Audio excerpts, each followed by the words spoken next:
It was a typical suburban neighborhood, the kind where people prided themselves on knowing their neighbors. Neatly trimmed lawns, identical houses, and a general air of calmness filled the air. For Emma, a recent college graduate who had just moved into her new place, it was the perfect location.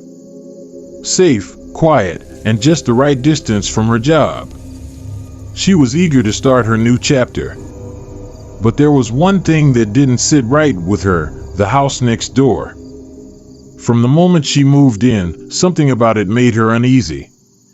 The house itself was no different from the others, but it had an unsettling atmosphere. The windows were always closed, curtains drawn at all times. She never saw anyone come in or out, but she knew someone lived there. The mailbox would be empty one day and full the next. The trash cans were always brought out to the curb and brought back in like clockwork. The first time she saw him was 2 weeks after moving in. She was watering her plants when she noticed a figure in the window. He was standing there, partially obscured by the curtain, just watching her. Emma froze, the hair on the back of her neck standing up. For a few seconds, they stared at each other. Then, as if realizing he'd been caught, he quickly disappeared behind the curtain. Emma felt a chill but tried to shake it off, telling herself that it was nothing. People were curious about new neighbors, after all. Over the next few days, she began noticing him more often.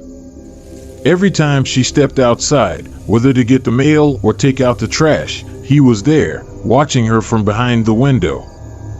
He never came out, never waved, just stared. She tried to tell herself it was just an old man with nothing better to do, but the way he watched her felt invasive, almost predatory. One evening, she came home late from work. The sun had already set, and the street was eerily quiet. As she parked her car and headed towards her front door, she noticed something odd. Her neighbor's curtains were slightly open, and there was a faint flickering light coming from inside the house. It was the first time she had seen any sign of life other than the figure in the window. Curiosity got the better of her, and she found herself drawn to the window.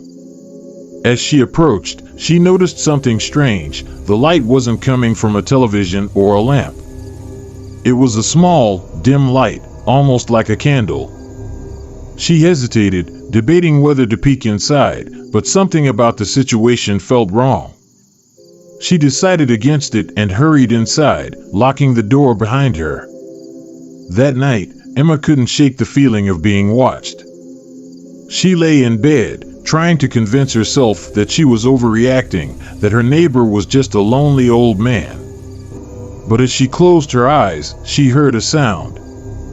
It was faint, almost imperceptible, but it was there, a soft tapping on her bedroom window.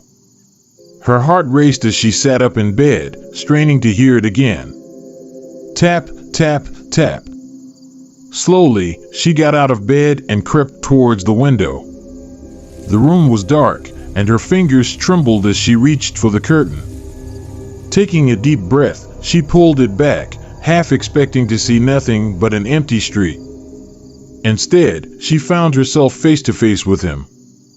Her neighbor was standing right outside her window, his face pressed against the glass. His eyes were wide, unblinking, filled with a strange intensity that made her stomach turn. Emma screamed, stumbling back and nearly falling as she fumbled to close the curtain. She heard him mutter something, a low, garbled sound that she couldn't make out. Then, just as suddenly as he appeared, he was gone. Shaking, Emma called the police. They arrived quickly, taking her statement and searching the area, but they found nothing. Her neighbor's house was dark, and there were no signs of forced entry. The officer told her it was probably just a misunderstanding, maybe the man was confused or suffering from dementia. But Emma knew what she saw, and it was no misunderstanding. The next morning, she saw him again, watching her from his window as if nothing had happened. But this time, there was something different about his expression, something darker, more menacing. Determined to get to the bottom of it, Emma decided to ask around. She spoke to a few neighbors, trying to learn more about the man next door. Most people knew little about him, only that he had lived there for years and kept to himself.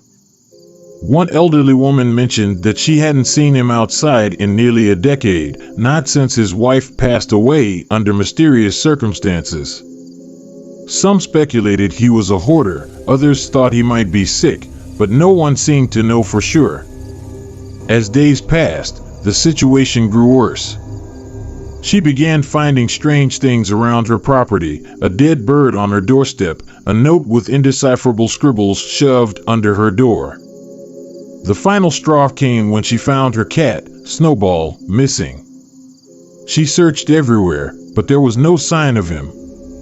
Frantic, she returned home and saw something that made her blood run cold. In the dim light of evening, she noticed a faint, reddish stain on her neighbor's front steps. She approached, heart pounding, and saw it was a trail leading up to his front door. And there, lying on the steps, was Snowball's collar.